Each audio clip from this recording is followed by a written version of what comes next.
আপনি কি দিনের পর দিন রাতের পর রাত সেজদায় পড়ে কাঁদছেন? আপনার সেই একটি ইচ্ছার জন্য, সেই একটি স্বপ্নের জন্য বারবার দোয়া করছেন, কিন্তু দিন যায়, মাস যায়, চোখের সামনে পরিস্থিতি একটুও বদলায় না। কখনো কি মনের অজান্তেই মনে হয়েছে, আল্লাহ কি তবে আমার কথা শুনছেন না? তিনি কি আমার উপর অসন্তুষ্ট? যদি আপনার মনেও এই প্রশ্ন এসে থাকে, তবে আজকের এই কয়েকটা মিনিট আপনার জন্য। একটু থামুন, গভীর একটি শ্বাস নিন, কারণ আজকের বার্তাটি আপনার ভেঙে পড়া মনকে শান্ত করে দিবে। প্রথমে একটি কথা মনের ভিতরে গেঁথে নিন, আল্লাহ তাআলা কখনোই কোনো বান্দার দোয়া ফিরিয়ে দেন না। রাসূল সাল্লাল্লাহু আলাইহি সাল্লাম বলেছেন, যখন কোনো মুসলিম এমন দোয়া করে যার মধ্যে কোনো গুনাহ বা আত্মীয়তার সম্পর্ক ছেদের বিষয় থাকে না, আল্লাহ তাকে 3টি উপায়ের যে কোনো একটি উপায়ে তা দান করেন। মুসনাদে আহমদ। প্রথম, হয় আল্লাহ তার চাওয়ার জিনিসটি তখনই দিয়ে দেন।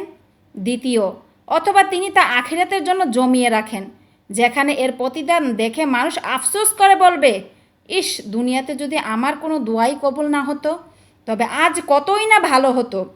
এবং তৃতীয়, তিনি সেই দোয়ার বদলতে বান্দার ওপর আসতে যাওয়া কোনো বড় বিপদ বা মুসিবত তাড়িয়ে দেন।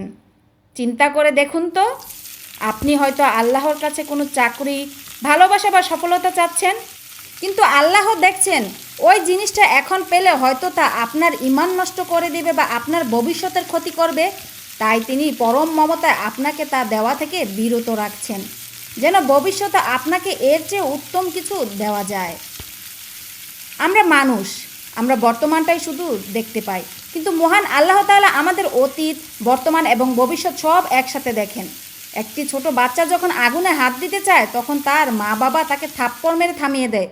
বাচ্চাটি কাঁদতে থাকে, সে মনে করে মা বাবা তাকে ভালোবাসে না, কিন্তু মা বাবা তো জানে ওই আগুনে হাত দিলে বাচ্চার হাতটা পড়ে যাবে।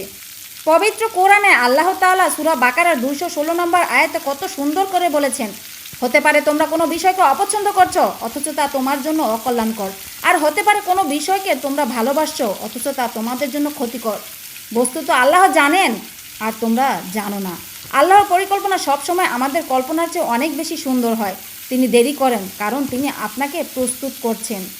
তাই হতাশ হবেন না। যখন মনে হবে আপনার মন ভেঙে যাচ্ছে, মাঝরাতে উঠে 2 রাকাত তাহাজ্জুদ পড়ে আল্লাহর দরবারে লুটিয়ে পড়ুন।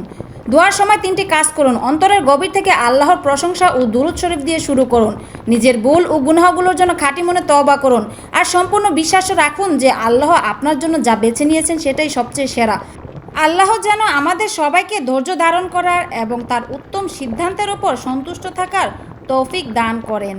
আমিন। জাযাকাল্লাহ খায়রান।